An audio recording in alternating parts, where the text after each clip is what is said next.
generations. You know what I mean? You get a chance to really see where it come from. You know, generation. When we talking about manhood, and we talking about a fatherless generation right now, and how important fathers are. And the best thing, or the best example that we can have, is somebody who actually had a chance to have their dad, and that's what I have right here, right now. When we talking about following people who really had the leadership skills that's required in order for you to follow. So there's certain disciplines that you need that comes from a male that you have to see within your household, being raised by a man. And so what we have right now here is my dad, as you see.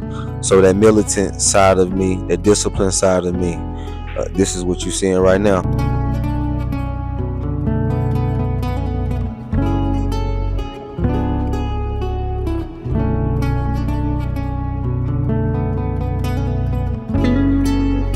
So, bless up, Dad. What's going on? Hey, what's happening? Man, nothing much. You looking good. Man, I'm trying, man. You know, it's work every day. Straight up. It truly is work. Straight up. It don't come easy. Yes, sir. Yes, sir. So, you know, we're going to get right into it. We're not even going to hold back. You know, there's one thing I do want to touch on, though, is, man, which is so important. What made you say, okay, I didn't have a dad in my life, but I'm going to change that trajectory in my history and say, all right, I'm going to step up and I'm going to be a dad, you know, from not having a father. What's that mindset? From not having an example of a dad. Wow. Man. Hold the mic for me. Wow. They need to hear this. You know, like now you're going to dig. Man, we got to go way back to just being a shorty, and watching grandmama and great grandmama and aunts and wondering where the men in the family is as a young man. You hear stories of granddaddy, but you know you don't see one. You have a father that you know about, but you don't know the background of him having a chance to raise me. You have a stepfather, but you know, is he doing everything he say he gonna do? You know, everything of who I am and who Michael Pauly Jr. is, and Dylan Pauly, and now I got a little girl at this stage and age in my life who's getting ready to be 8 years old. I wanted to be the father I didn't have. I wanted to do the things that I heard a man was going to do and didn't do. Right. I wanted to do the things that a man dreamed of that didn't get a chance to do. You know, I'm just a whole combination of everything that couldn't and said can't be done. You know, I'm here. Right. Talking to the mic for me, Dad. Remember, you. I got a son I'm proud of. Who's raising 5 of his own. I got a son in college who's doing everything I wanted to do. Man, I'm just overjoyed because some kind of way I figured out something. And it was called, let me see, how can I put it? I didn't want to be the president or the bank CEO or the company president. I just wanted to be a great father. I wanted to be the father I didn't have. And I think so far so good. I'm proud of both of them. I'm proud of the friends they have, all of them clicking together and trying to make it happen. If there's anything I can do always, you know, I'm here to lend some wisdom, a word of advice, even help out, because I want to see them do what I couldn't do and didn't do. Right. And so, if you don't mind, then let's touch on the fact that, because, you know, a lot of men now are being raised in single parent homes, which consist of them being raised by their mother, you know, and that is 98% of the time now. Yeah. So can we speak on the fact that a woman can raise a good person, but she can't teach that young boy how to be a man? Oh man, come on, man. You know, now, you know, as a Remember, speaking to the mic for me. Speaking to the You mic. know, like Yeah. now as a mature man, you know, I can look back on my life and measure highs and lows and mid ranges of all that. I come from a single parent home. It was something about me early in life. I understood something that I still don't know how I got there. The only thing I know is that early in life, I told my mom something. It went something like what you just said. Hold to hear that. Hold to hear that. Yep. Yes, sir. You can raise me to be a good person, but you can't teach me how to be a man. You know, I really don't know how that affected her as a mom trying, you know, but I can say is that even after that, I came up with something else, and I don't know where a lot of this stuff come from. It just came to me in the midst of conversation with my mom to actually say, "Mom, didn't you raise me?" She said, "Yeah." "Don't you think you did a good job?" She said, "Yeah." I said, "To trust me." You know, I don't know where that level of integrity or responsibility or response came from me, but you know, I had it in me at a young age where I just understood. You know, like, "Hey, Mom, trust me, I got it." You know, I didn't want a new car like all my other friends did. You know, I wanted a son, and she said, "Huh?" "Yeah, I went and test drove Corvettes. You know, right before you came into the world." Did a whole bunch of other crazy stuff, but the one thing I wanted to be was a father, man, because I didn't have it, and so I literally set out to be a great father. You know, I turned down a lot of stuff to be just a father. I pick and choose because I wanted to be a great father, and like I say, I didn't do bad, man. I did a wonderful job doing what most men run from. Yeah. And so that's a mindset of itself. And you talked about how early on, right, you set out just to be a great father when everybody was test driving Corvettes. You know, you were talking about, I want to be a great father. So, and I can remember just, you know, early childhood growing up, the discipline of doing push-ups, you know what I mean, of when I got in trouble from preschool to kindergarten, first grade, second grade. It was automatic, you know, when anything happened, it would start pushing. You know what I mean? And then when I couldn't do any more push-ups, it was stay in push-up position. And so I want to know where was that mindset as well too, early coming in as a father to discipline a son.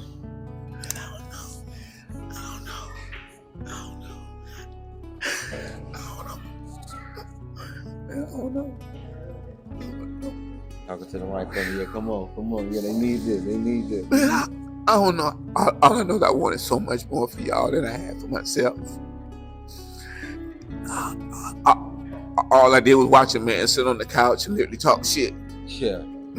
You know, for real. Yeah, straight up.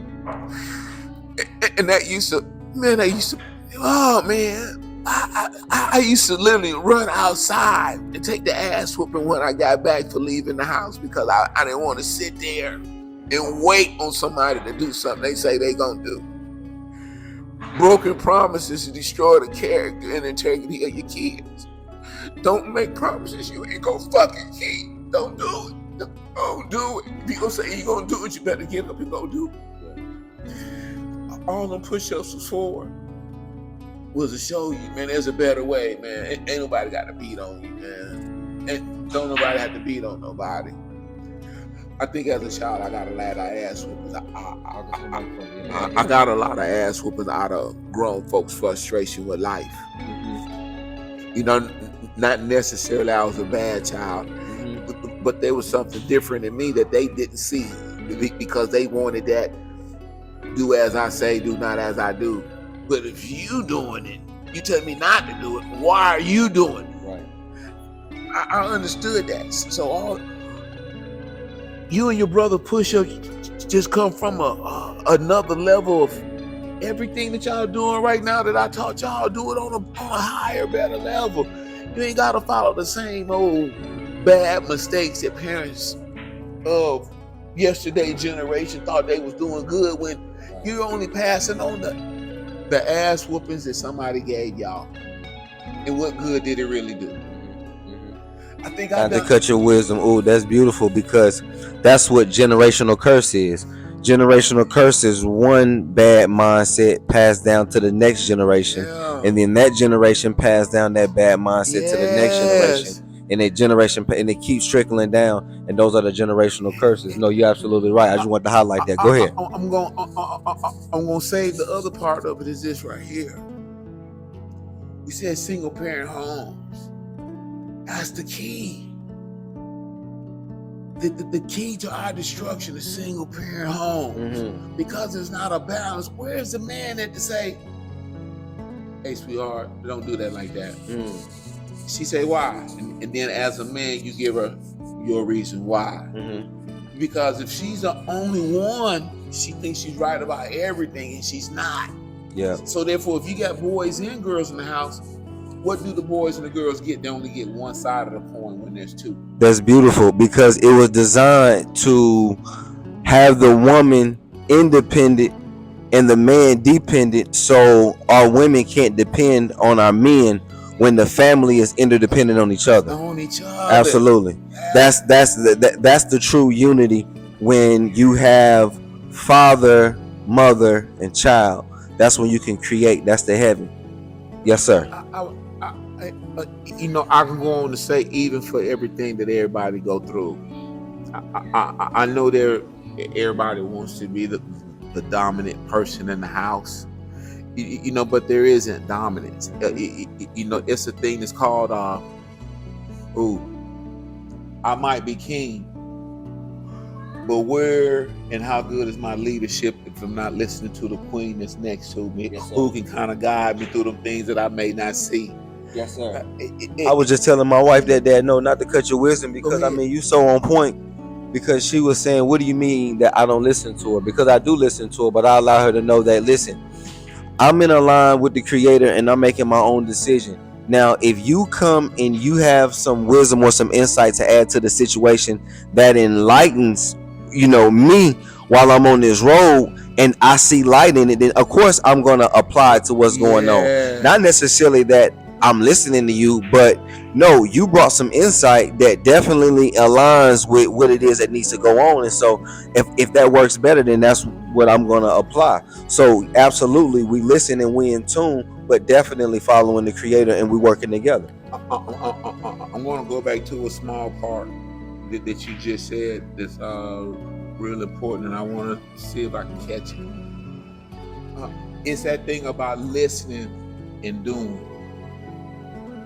You heard what she said. You internalize it to see if it fit where you're going.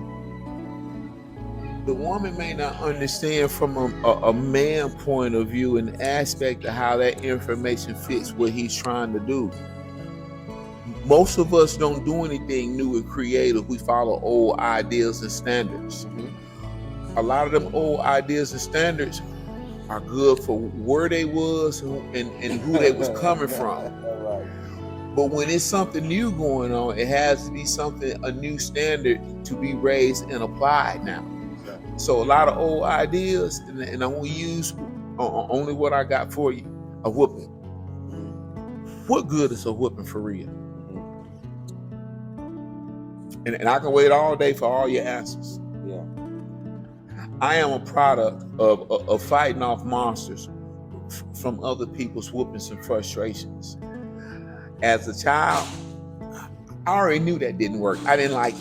It was easy for me to tell the truth and deal with you as an adult, me telling you the truth, and you still gonna punish me some type of way for telling the truth when I can tell you exactly why I did what I did. Right. And I'm gonna give you a perfect example. If you gave me a silver dollar piece and you said it was mine, now. And I took it and spent it, why am I getting a whooping? You said it was mine. I wanted the candy. So why am I getting a whooping? You should have said you wanted me to save it and leave it there instead of saying it was mine. If it's mine, I should be able to do what I want to with it and not take a whooping for doing what I wanted to do with what you gave me that was mine. Absolutely. That's the kind of imbalance that we have with most parenting. It only makes sense to the person that's giving it if there's only one person in the house. But if there's a dad, another person, or even a mom, if the dad is raising kids by himself, but then even then we have to look at statistics. Look at how many of our young men are in jail that come from single parent homes. You look at how many of them are come from women single parent homes versus moms. Right. The number is greater coming from moms. I ain't saying nothing wrong with y'all. It says something about doing something different for your sons that you just can't do. And it also shows the agenda that they have for our culture and our people. It's just like now they even pushing the woman on woman household and the man on man household. That has become, just this real big ordeal. And so another thing that I want to touch on, especially while we're here and we speaking on family, is because I've noticed how other cultures, they piggyback off of, working together. They pride themselves on, families. But I notice one thing we don't do is we don't pride ourselves on family. And I feel like that's what we have to get back to, because that's where our strength is the village, because it takes a village. Man, again, as my son, man, I was just different. I remember being from a child and wondering why my situation was different from the people that I loved around me. And I want to give an example. I want to kind of step back in history. And I want to kind of step back in history. Being of young age, and like I said, I was different. I was always attracted to the families who had a mother and a father and a lot of kids in the house. I have some god brothers and sisters that I love. The McIntyre family, a godmother, Miss Ada, and MC Hawkins. I love them. That was my first example of everything that I wanted in family. As a older young man in his teens, I moved to a place called Huntsville, where I was just attracted to, again, all my friends had mothers and fathers in the house, and I just was attracted to having that once myself, but but you move on through life, and that was my goal, to have the same thing that I was attracted to, no matter what the cost. I was willing to live good and drive bad in order to make sure my kids and my wife are taken care of. I remember a young man saying one time in his young life, he said, "Daddy, I want to be like you, because we got everything. A house on the hill, swimming pool, a couple of nice cars. I used to cut the grass so it looked like carpet, because I wanted him to be proud of what his father was doing." And to hear him say that, it was like, wow. To even have a young son who could tell a man who was trying to talk to his mom, Daddy just bought you a house. And even the guy had to say, well, ain't no room for me here. And he had to get up and go. Yeah. So it just kind of shows that if a father do it right, it'll stand right on its own as a father. Now the situation as far as the other person next to you, you have no real control over that. The only thing you can do as a father is you're going to take a lot of lumps. It may be a lot of lies told on you.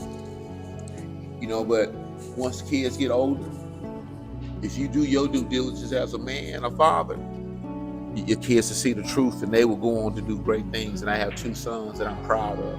Right.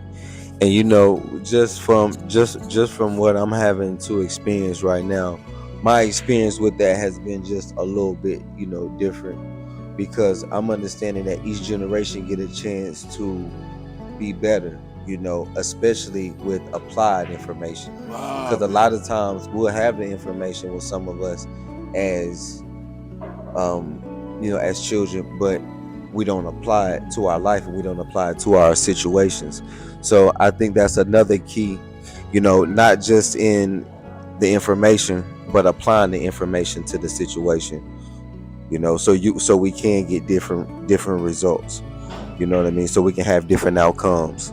Okay, I'm gonna use a little bit of what you said, and I'm gonna try to cover a whole lot of stuff. Knowledge is all over the place. A lot of people look at our phones as social media accounts and a way to talk to our friends and all that other stuff, but I look at it from the aspect of learning everything that I had trouble getting in school. And I'll give you an example. As a young man, I was just different. I'll use it again. Huntsville City Schools, Huntsville Middle School, I'm gonna call it by name because I really want y'all to know that it is the truth what I'm getting ready to say. History class. History, they teach you. I asked the teacher, how come we don't learn Black history? She literally said it was irrelevant. And, as a young person, I didn't know what that means. So I went home. I said, Mom, what does the word irrelevant mean? She said, it don't matter. And she asked me why. I said, I had a teacher, blase, blase. So the next day she called him to the school. So, it wasn't a few weeks later, we was having Black history curriculum, and I was in middle school. So that's how we miss a lot of knowledge. And like I said, I was just different. In the midst of being different, I'm gonna use something that we all should use. It's a book that we sometimes carry with us. We use in church. We're supposed to own one, have one, and keep it part of your daily routine, our daily bread. The Holy Bible. It's a lot of rules and regulations in there for us to how to live, eat, and treat each other. And that's the last book we use to live by, but it's the first book we should live by because it gives us a lot of great information and knowledge to help us get along, love, and work cohesively together. We are missing a lot of that for a lot of reasons, and I'm not a world scholar other than a father who has taken a different approach towards life.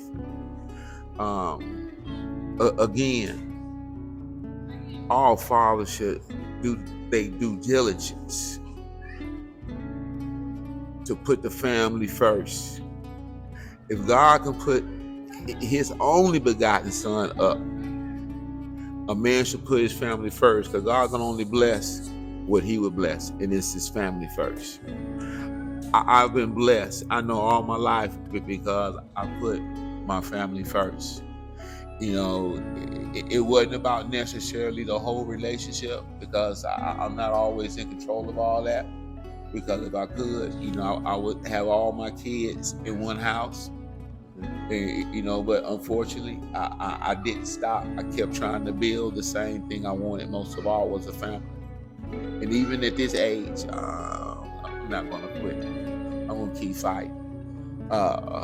You at 35 have a 7-year-old sister who's getting ready to be 8. So it shows I'm still in the fight. I didn't quit after you was born. You got a 20-year-old brother, because I still believed in love and family. That's the biggest thing about everything we're talking about is the destruction of the family. How can we have a world collectively in a community collectively if we don't have families in the community? I'm talking about mothers and fathers and kids.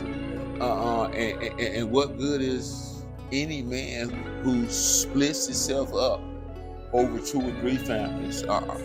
How effective is it? Right. So Keep the mic up, Dad. I can keep going on so many different levels, but I just want to say again, me personally, as Michael Pauly,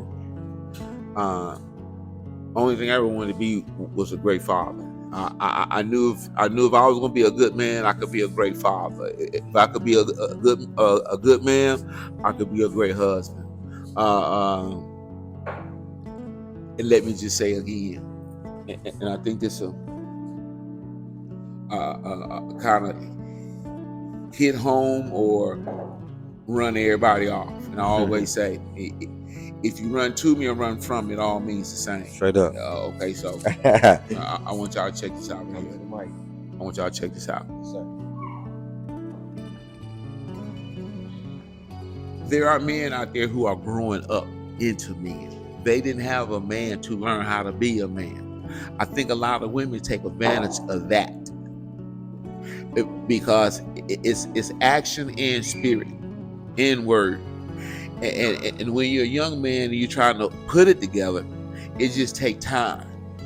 Yes, we're going to make a lot of mistakes, but are they really mistakes, or they're just dumb stuff we want to do because we was raised in a single parent home and we're responding like a woman? We as young men in a home will have a hard time learning how to be a man if there's not a man in the home. Women have to no, I'm not going to say let. Men have to be men no matter what. Even if that woman is beating you over the head with a stick, you have to grab the stick, make toothpicks out of it, a chair, a table or something. And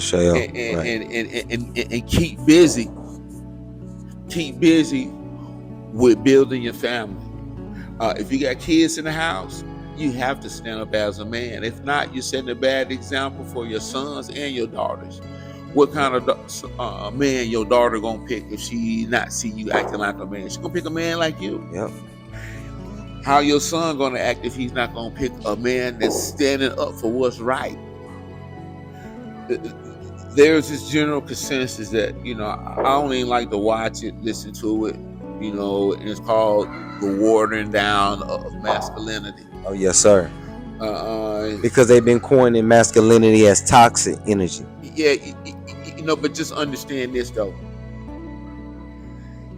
If you take away the essence, the spirit, and the nuts of a man, what do you have? What do you have? Who's going to stand up when there's road rage and somebody's coming at you? Who's going to stand up when somebody's breaking in your house? Right. Who's going to stand up and protect you when somebody is willing to totally disrespect you? Come on. I've had early lessons in a lot of this. A lot of lessons was good. A lot of lessons was showed enough hard and disrespectful to learn exactly what I'm saying. Yes, sir. And I give you a prime example. I got a friend named Andre. He got a sister named Tanya. Hey, Tanya, how you doing? If you ever see this, how you doing? I know you're going to remember this. And this would be a good lesson for the men you with right now. We was at a teenage club called the Mall Ballroom. There was a guy that was literally, he was at Tanya. He was real aggressive, And I was like, Tanya, what's wrong? She said, come sit right here. She was like, no, let's go. I was like, no, don't worry about it. I said, come sit right here. I guess her trying to look out for herself but wanting protection, then look out for me because I was a little fella back then. But, I don't want y'all to pay no attention to what y'all looking at now other than just understand. It takes time to get to where you're looking at now.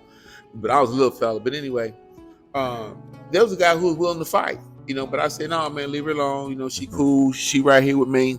She don't want to be bothered. Of course, he was like, man, I do this to you, you little something, something this, something that, I was like, okay, I don't want you to mind the size. It's going to be the explosion that you're going to have to worry about. Everybody remember, pit bulls are small, but they give a lot of animals a hell of a fight. Straight up. So I just want y'all to know this part. Is that at the end of the night, I wound up going to jail. But before I went to jail, it was a fight. I had somebody snatch me out the car. I had to do what I had to do. But in the midst of doing what I had to do, I had a whole lot of people stand up for me because they know I was in the right. No charges, no nothing. Sir, we're gonna take you back to your car. Everybody told us what was going on.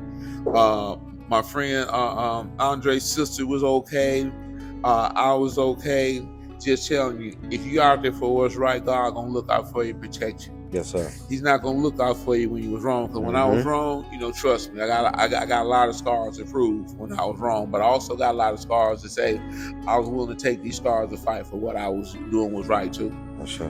So I don't want y'all to get any of it confused, because you're gonna pay a price for whatever you do, good or bad. Oh yeah. But one of the main things is though is just you got to be a man all day. The world can't go without me. It can't go without us. Who gonna raise the kids? I can make a lot of jokes, about I'm gonna say alphabets, but I don't even want to go there. All I want to say is the world needs men. You can't do nothing without it. God being a man of spirit and in flesh through his son Jesus, and he walked here. He did that as an example for us to understand you have to walk and stand as a man and just be a man. Just every day. Women, don't beat that man down thinking you doing him a favor. Yeah. You get your pom-poms and your cheerleader dress and you cheer for him. You cheer for him. Cheer him on. It's no different from sending praises up to God. Blessings come down. Absolutely. If you cheering for him, what kind of blessings do you think you're gonna get from a man if he's following God? If you cheering for him, I think the only reason I'm the way I am because I didn't have enough cheers. I didn't hear enough cheers. I didn't get enough applause. I didn't get enough love. I think I'm hard only because I was missing love, but then at the same time, here is the balance. A mom can't love a son and discipline him too. Yeah, it's confusing. It throws the balance off. That discipline looks better when it comes from a dad, with a little bit of coaching up. Love looks better when it comes from mom and a kiss on the cheek and a Band-Aid. Absolutely. The women are to nurture and to teach. Yes, the men are protect and provide. So it's going to be a different type of love. It's called balance. Absolutely. If you take away the balance, what do you have? You have imbalanced kids. So you think kids are soft out here because they just soft? Nope. We as parents are doing it to them, and the hormones in the food as well too. They got an agenda for us as well too. That's a whole nother kind of conversation. Absolutely. That's a whole nother kind of conversation. But I just want to speak on the idea of man. In its rarest essence. Come on through, baby. It's over there. Man in his rarest essence and form, just man going to work. Man taking care of his family. Man being led by God, believing in God, standing on and under God's word all the time. See, that's the only phase of life that only few of us try and could really see the results. I love how you said that, not to cut your wisdom, because it's something that we like to say when we say vertical thinking versus horizontal thinking. And that goes into play. When you vertical thinking, that means you standing upright and all of your message and your signal is coming from the creator up above, your higher self. When it's horizontal, you got to understand horizontal is more at an attack at people. It never uplifts. So I'm able to understand where a man stands, what comes out of his mouth, because the tongue creates your heaven or your hell, whether he's vertical thinking or horizontal thinking, because of the words that come out of his mouth. But go ahead. No, that was beautiful. I wanna share that other part with you. I was trying to explain to you, but I think I explained it better to your little brother, because I had word in front of me when I was talking about fighting off the monsters. Okay. It's what I was talking about. T.D. Jakes preached a sermon about roots, and when you plant a seed and you talking about the roots being tangled up at the bottom, you're only trying to grow either corn or roses or whatever it is you're trying to grow. Like I was trying to grow y'all. Okay. you and your brother. But nobody plants weeds, but weeds just come. Yeah, absolutely. So when I say I'm trying to fight the monsters, I'm trying to untangle the weeds, and I'm trying to untangle the roots from you all, because I don't want nothing to stop y'all. What stopped me was the support of the family, the support of having a father, Sure. and kind of like the understanding of a man that mom didn't understand that I needed as a son. So therefore, I'm going to step back again and say, that's what's so important about when I listen to word. And I don't listen to everybody. Right. So when I listen to the word, I'm only listening to a few folks, because I don't want mixed messages. Absolutely. And the spirit behind the message is always important. Yes, sir. Yes. Yes, sir. And I'm most certainly looking at the man who's giving the speech. And I just want to say, I've been listening to a lot of TD Jakes, because as I look at me, I don't want to see the faults that I see in myself. I want to see a man who's stepping forward in life, who's elevating not just himself but everybody else around him. I think I've been blessed on, I'm gonna say, every job I've been on, and I can literally say that is that I've uplifted and made a way, even if it wasn't for myself, for everybody else around me. And I can literally go to a lot of jobs and say, I did. Ooh. That's a part of being a leader too. Oh man. Yeah, a good leader. Excuse me for being short on words, but when the life experiences come rushing back, it's kind of overwhelming, so you get shut down for words. But I can say growth is important. And again, the Bible is, I want to say, at its simplest form, is showing everybody how to live, follow, and teach. It's in there. The basic instructions before leaving earth. Basic instructions. And the door to heaven, it is narrow as the man is Jesus. So if you're not walking in them footsteps, man, a lot of us are not going to make it. We think we are, but we're not. We're not. And I want to say again about the roots. I'm untangling roots. I call them monsters. You can call them generational curses. But you're trying to untangle them so my kids can have a better life than I had. And I can use again the examples that your brother said and you said about having everything, and Daddy, he went and bought this big old house for us. But when I see y'all now, all that was the fighting of monsters, generational curses for me to keep doing better, for y'all to be doing what y'all doing. Even for my own little brother, I wish we had a better relationship. Although I know he know better, I just wish and pray for a better relationship. Yeah, I like how you said untangling the monsters as well too. I want to go there because you were saying how the road to heaven is narrow, but that road to hell is real broad. And I say that because of how they tricking our people. Because Dad, just look at it like this, right? You got a church that's down the street from a church that's being built across the street from a church, and another church is being built down the street from that. And that's where they want all of our people to go. They rushing all of our people because religion, exactly what the word means, is to tie and to bind back. It's to tie and to bind back, to bring our people back. And so just truly investigating it, what we have to do right now, if we really want to liberate our people in this time, is organize our economics.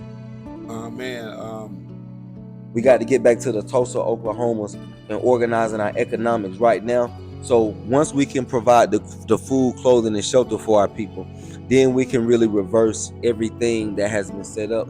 Because even through the naturalization law of 1776, of 1776, the naturalization law, we are still not even classified as as human. humans. Yeah. You know what I mean? And they have us in this perpetual cycle of, we want to give you Jesus, or we want to give you our religion to keep y'all tied and bound back, because that was the only thing that we could read during the slave Bible. Yeah. Because they know if we could take the mind of the people, right? If we could really and truly take the mind of the people and put ourselves in position, then we can get you to always serve us. We can get you to be inferior to us at all times, and we can be a superior race, because that's all it is. It's an economic race. It's a class of a race of people. I'm gonna take a little bit of what you said, and I'm gonna do what I've been doing all my life.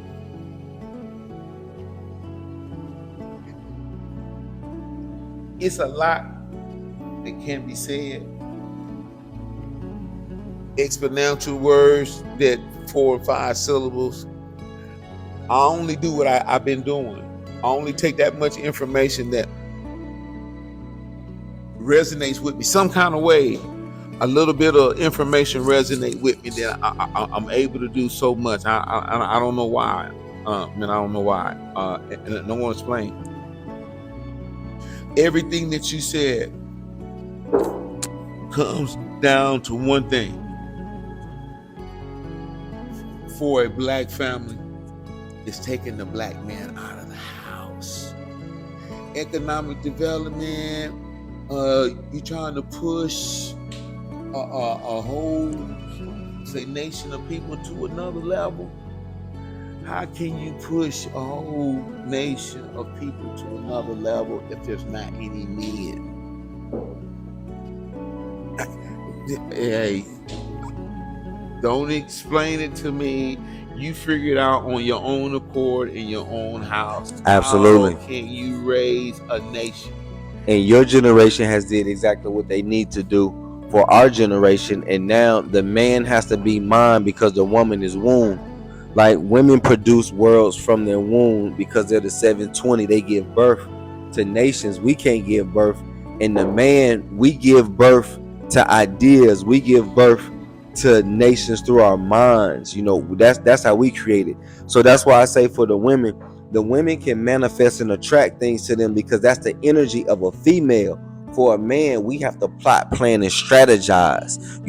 So if it's like a certain business play that I want to make, or certain money that I'm trying to make, I got to get myself to a certain point to where I seduce the money. It's the art of seduction for a man. And so I think that we're moving into a time now, especially with AI moving in fast. We still have to be a warrior class of men, but my men need to be mine. And that's how you're gonna be able to really and truly judge a true man by his mind. You know what I mean? Because if I'm supposed to fall in line with the creator, then that means that I should be able to create and produce and build out what he has produced in me. That's just like this right here. If the creator has given me 4 gifts and I'm excited about the one that I executed on, I really only got 25% on the test. I'm failing. That's an F. If I only do 2 of the things that's been invested in me, that's a 50%. I still can't get excited because that's a 50%. So it's only when, as a man, I use my mind and I understand that I build out and I build up every idea that the creator has invested in me, so we can make multiply to where I can be well done, faithful servant. And I think that the context and the etymology and how it was wrote in the basic instructions before leaving earth, we got to use it in the African sense so it can work for us, because it's a foretelling of a story that's a foretelling of another story that's a foretelling of a story that's about me and you. And I'm gonna add to your wisdom, and I like exactly what I said before. I'm gonna use it again.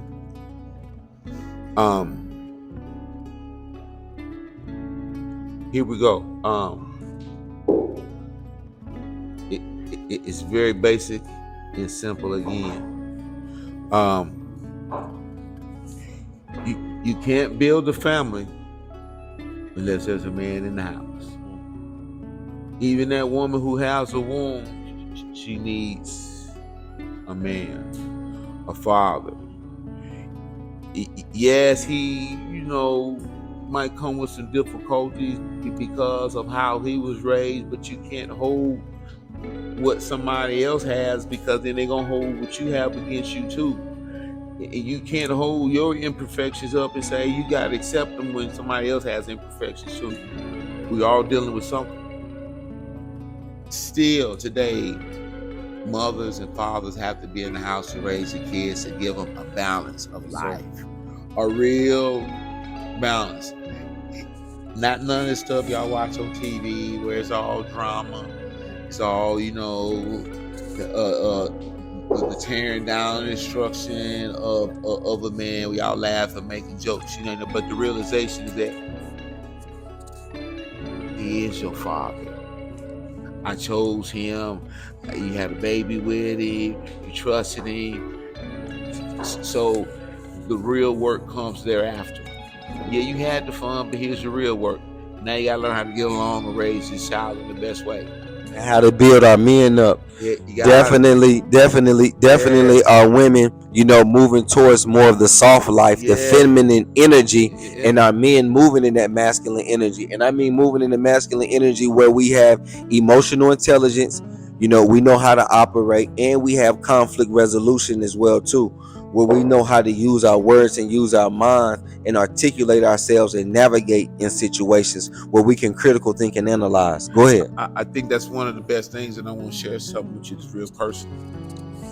I'm 58. Mm-hmm. I'm going to be 59 in a little while.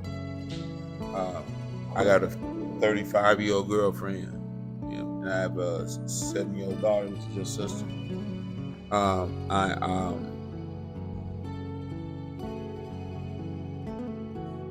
Being of this age, you're dealing with someone younger, who has some difficulties in that family area of mother and father that I'm talking about.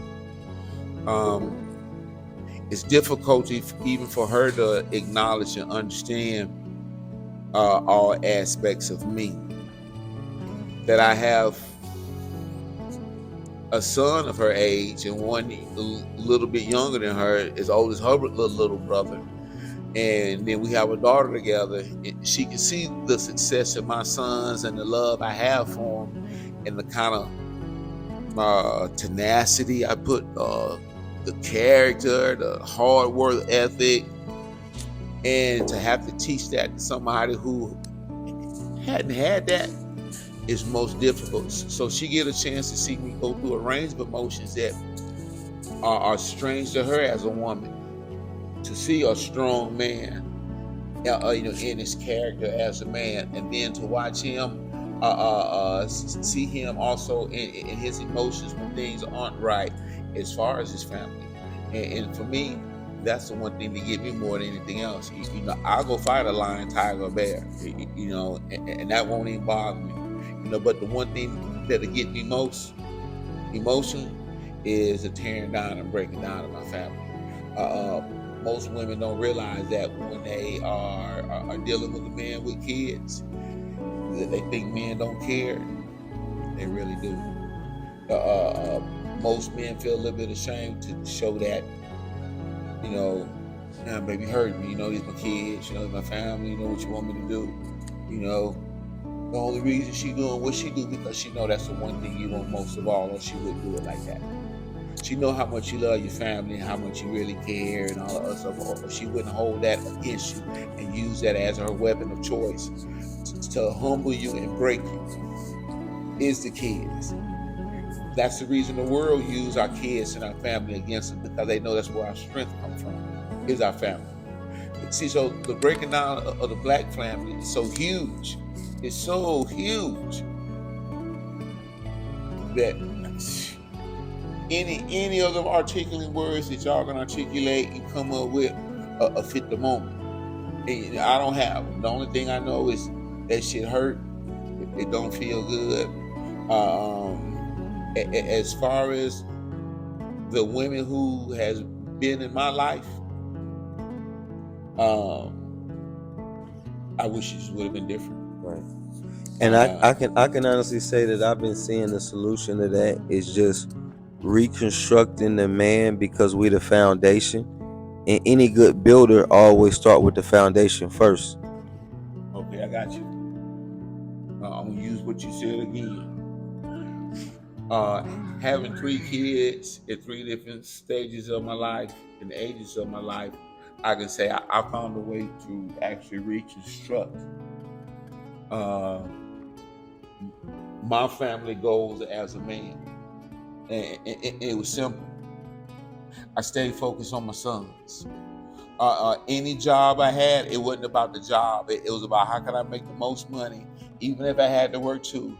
So I had the freedom and the luxury of keeping up with my sons and everything they do. Mm-hmm. As a result, right now, that's the reason I'm here in Huntsville, from North Carolina, because I was determined to figure out how to get my car fixed, so I can get down here and have a Father's Day reunion with my kids that are from 3 different women, 3 different families that I've been trying to make. Because I wanted them to know I love each of them, but I wanted them to know who they father is, still growing up to be, and who he was. You have a better connection throughout my life because you was the first child, so you able to teach your brother what he don't know about me, and also your little sister what she is learning about me. As I told you before, I think you all as kids came at significant times in my life to keep me going throughout life. I had a vision one time that my vision wasn't like the visions of other kids. I used to see the guys who was driving nice cars and big chains around their neck, like you sitting here looking at now, and they was all muscled up, and they had a beautiful woman next to them. I seen all that, but the part that I wanted most of all to go along with that was family. Absolutely right. So Right. everything I am right now, you call me Big Mike, OG, Uncle Mike, somebody's brother, son, your father-in-law, so I just wanted to look like this, but be all of that other stuff. Right. And what I've noticed now, not to cut your wisdom, no, what I've noticed now, because as you're saying, and it took for you to do that in order to produce this and what we have now. Yeah. And so in order for us to push the envelope and to move forward, what I've noticed is that the male has to be in rightful alignment with the creator and him on his mission. Because once you're able to discover your gift, then you're able to perfect your gift. You can give your gift away, and anybody who comes along, you will have a helpmate, because that's exactly what the woman was created for, the helpmate. And then you all can come together and know exactly what you're building for the creator, how you can build it out, and nobody's hands will be idle, so that way we all know what it is that we're working towards. I'm gonna put some game down for you right now, and it's gonna go along with what you said. At least I hope it do. From the time a woman meet a man, y'all sitting there, y'all chopping it up just like we chopping it up. You getting to know her, she getting to know you.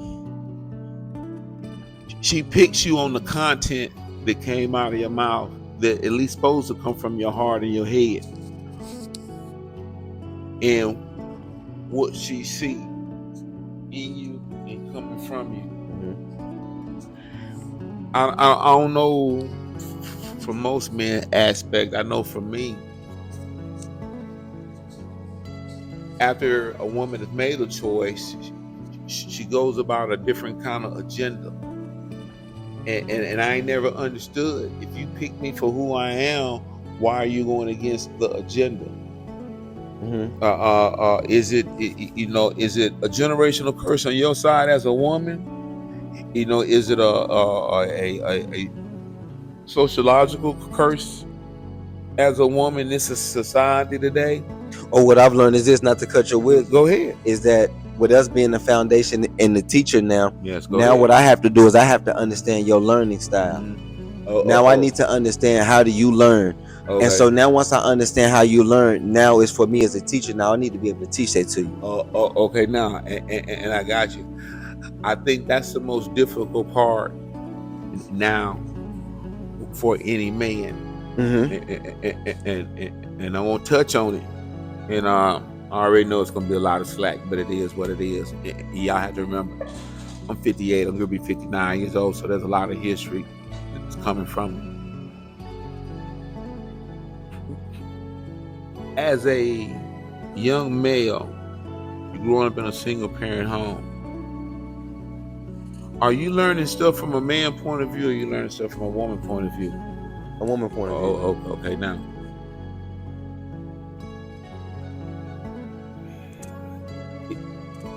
How can I put it? Where to make sense? Because I wanted to make sense. Okay, here we go. I am only as intelligent as the person I am learning from. If there's only one parent, something's missing. Okay, let's put a period right there. Now, you picked me from all the things you heard about. You would tear it all down because I want to go along with your agenda. Why is your agenda now over exceeding my agenda when my agenda is like God's agenda? It's about family and the growth of the family. Most agendas from women is a single-minded agenda about her and not the family as a whole. See, the family as a whole will grow a lot faster and better than one single, any individual. As any other people who are billionaires right now today, there was a whole team of folks that they don't give credit to who helped them get to where they are. A whole team of folks. Nobody gets to the championship by themselves. Nobody. So now we have to understand, can you really raise a championship team without a head coach? Nope. Even when the head coach got fired, they hire or raise up an interim coach. So it lets you know men are just like a sports team. You need a great coach. But this is what I learned though too. Because I just wrote about this and we had to correct that. Because it's different from a team and a family. Because in a family, individuals matter. Okay. On a team, individuals, the individual don't matter as such to where that I don't have to necessarily adjust as I need to on a team. Okay, now. Because the team is just about one thing. Here is the dilemma in the team. And I'm going to use sports as an example. And I love this. Ain't nothing wrong with what you said. Go ahead. Years ago in football and basketball, if I drafted you, you was on my team for life. You ain't go nowhere. So remember, I'm going to use Dallas. Everybody like Dallas. I'm going to use Pittsburgh Steelers. Everybody know about the Pittsburgh Steelers. LA Lakers, all them great teams, whether they football, basketball, baseball, whatever team it is.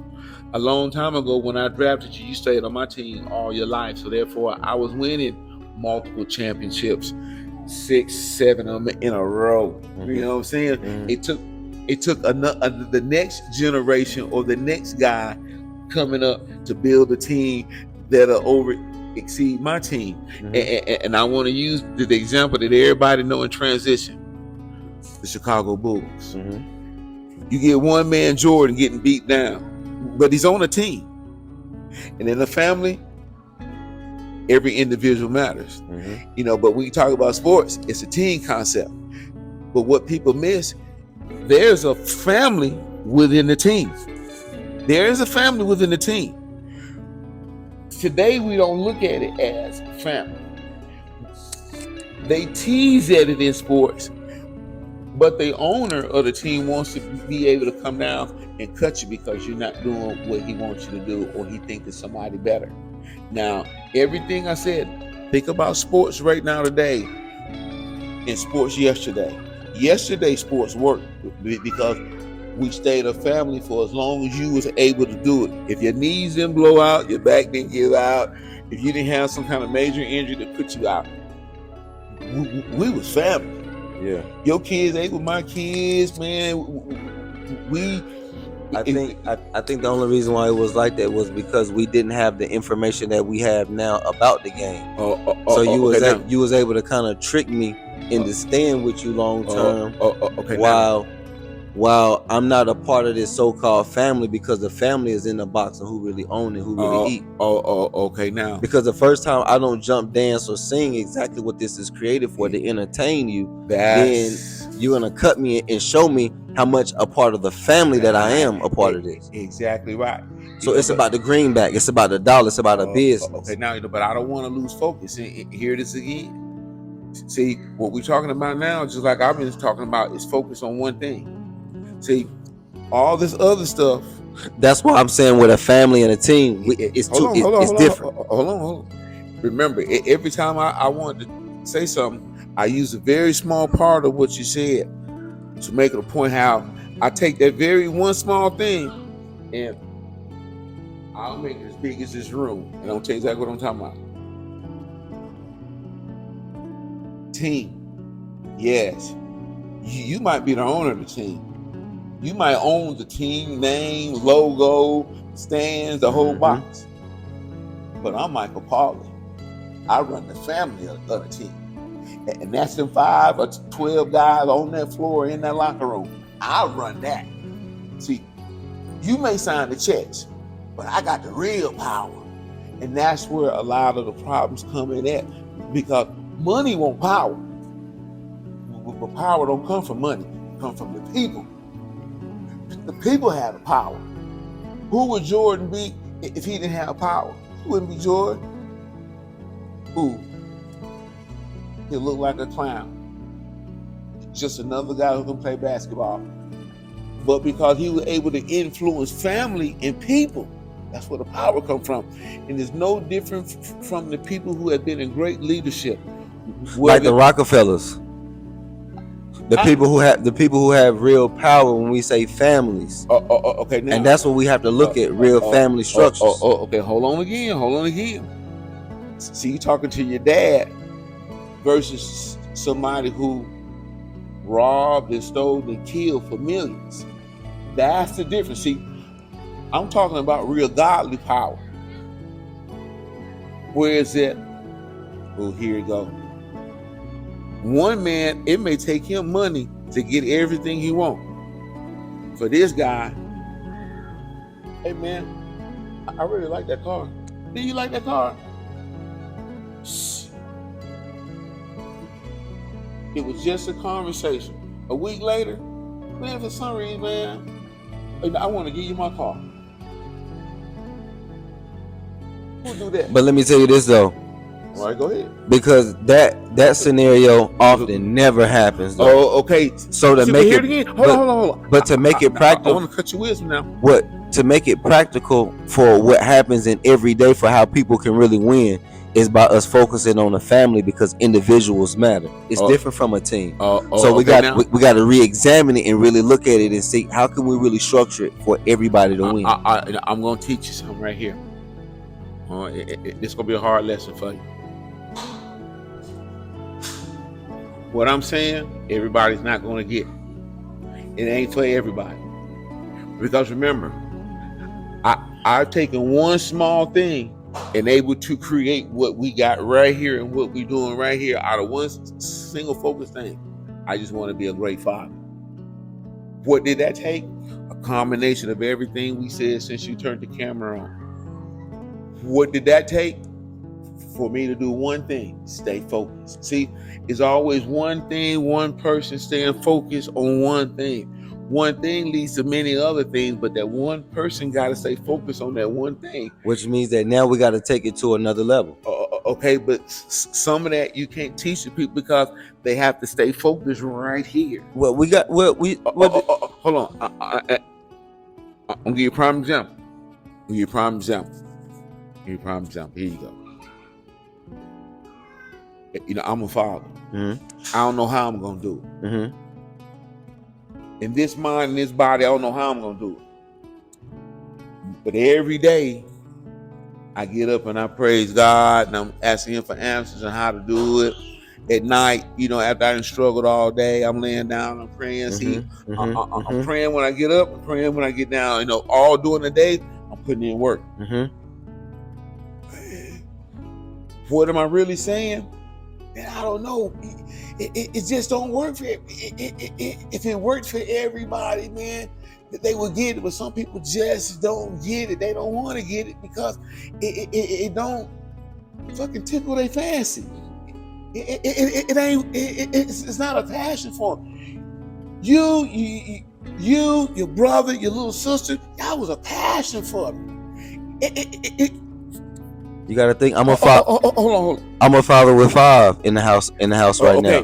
You know what? And the only reason you're able to do what you're doing the way you're doing it because of one single thing: a passion. That's what I'm trying to. It's a combination of things right now that help. My point exactly. That help the focus of us building collectively and cohesively, and that's what we want to be able to give to know. Okay, what took you to get to this point, and now how are you maintaining everything that's going on? Here we go to take it to another level. Okay, here you go. You see what I'm saying? It's focus, family. What Malcolm X said, by any means necessary. Truly, man, the goal is family. Whatever work it takes to do to keep up the family, that's what a man does. A woman can't do that by herself because there's some stuff that only a man can do. Like a man can only do that stuff, like a woman can only do her stuff. And they take both of them. And that's what we're getting clear at, right? What that stuff is, so we can know. And what that stuff is for the man right now is of the mind right now in this time, is what we're saying. In order to make the structure of this thing against, like I said, they're pushing the agenda of woman on woman, Dad. Understand what we're against? We're against the man on man right now. We're against the destruction of what they're trying to do. So how we fix this thing for our women to get back in their rightful position and our men back in their rightful position and align with the Creator. I don't know how it gotta be done, but I can tell you what need to be done. What is what is this? Come on, talk to me. Cause we putting it together right now. Stop watching this dramatic, what they call reality TV that only preaches drama, show drama, and all the filth that we all can do, man and women, to our highest level. We celebrate filth more than we celebrate real life and family and achievements.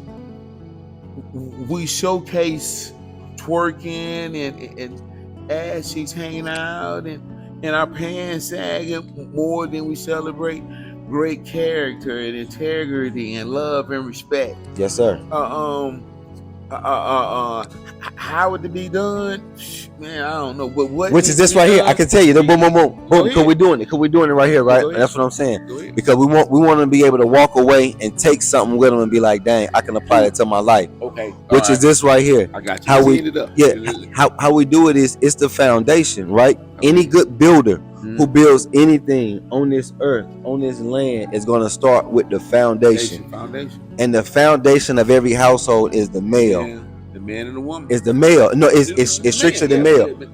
Because we'll say that we're the head of the household, which it doesn't mean we're on top. Yeah. It means that we're actually on the bottom, and everything else hinges on us. That's right. So buildings like in Miami that can stand 5,000 winds is because they were built on a good, strong foundation. Yeah. And what we have to do as a man, we got to be able to change our foundation so we can build good, strong families on top of us.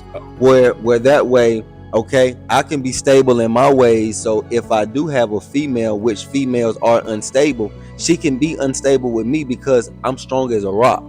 We got to get our men back strong as rocks. Okay now. Well, I can handle Okay now. I can handle a real black woman. You see what I'm saying? Okay now.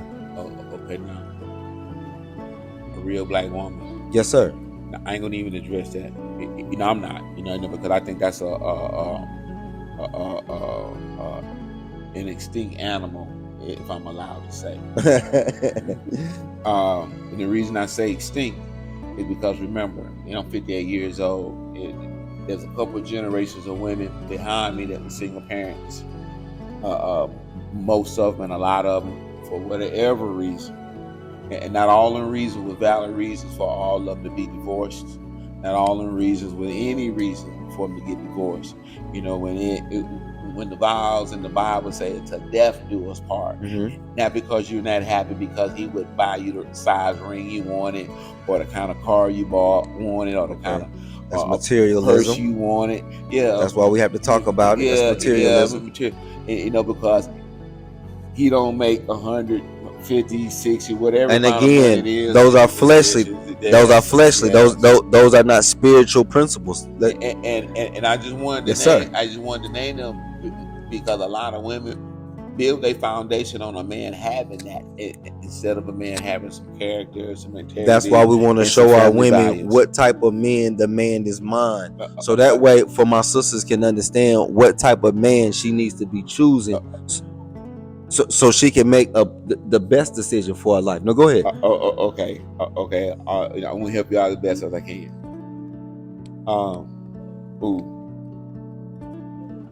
I'm gonna use something respectfully. Okay. And now, I'm an old man now, so I don't want you to jump on me. I remember being a young man. I was fresh out of basic training in AIT. I ain't even have a job. I met a young lady. She's a beautiful young lady, man. I was like, wow, okay. All right, God, what you telling me? I didn't have no job. All I had was the words that was coming out of my mouth. Yes, sir. And all the hard work ethic, looking for jobs. Yes, sir. But some kind of way, she believed in me. My thinking. She came from a big family. I love that idea.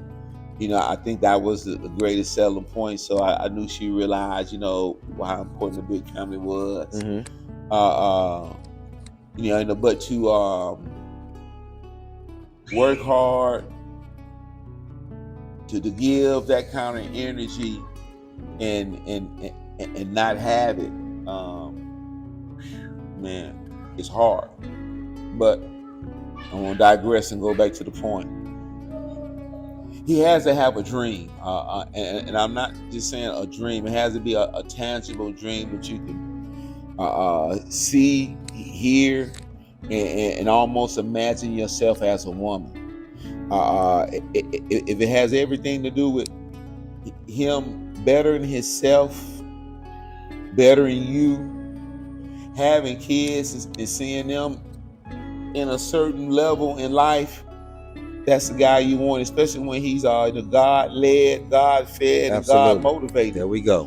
I can say, every woman I had, I honestly can say I think she picked me because of that.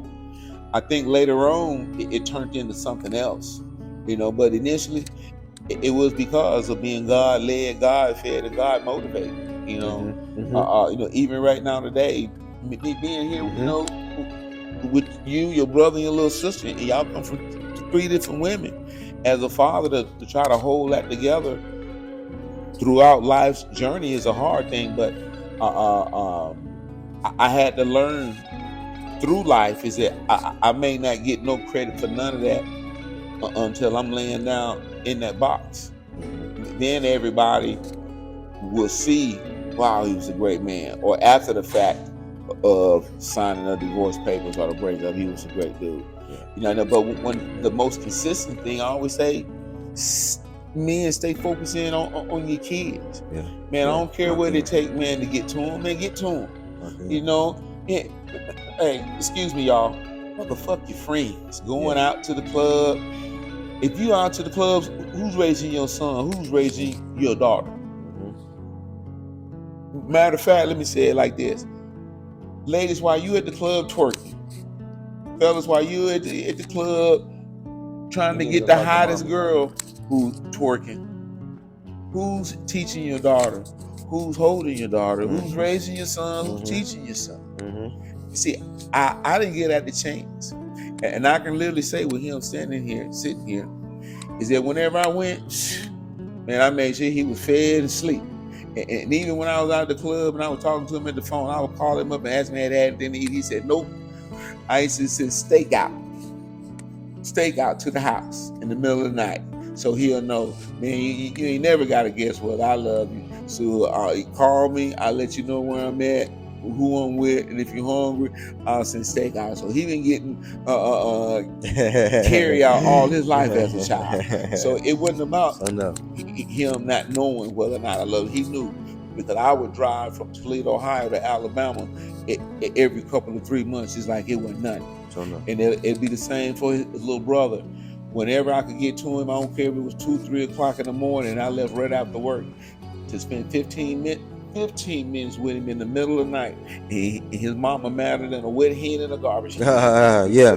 Because I was willing to knock on the door at 3 and 4 o'clock in the morning and wake everybody just so I could see him for 30 minutes. And she was actually mad instead of proud that, wow, here's your dad who's keeping up. And see, and I think that's a problem. Y'all use the kids as weapons, so the kids grow with a disrespect instead of respect. Yeah. Women teach disrespect because they run in their mouth in front of the kids about what they think, which is not necessarily true, and the kids hear that. So how can you raise a boy when he hears every bad thing about a father? How can a young girl respect a father when she hears every bad thing about a father? Yeah. And so a lot of the dirt and the trouble comes from not just this generation of moms, but the old generations of moms who, as I say, they still fight monsters from a lot of bad men that they had. And excuse me again, it was women who raised a lot of the men who them women had to pick from. It wasn't men who raised the men. It was single parent with. See, that's the part that women forget. If y'all keep raising men, look what y'all have to deal with.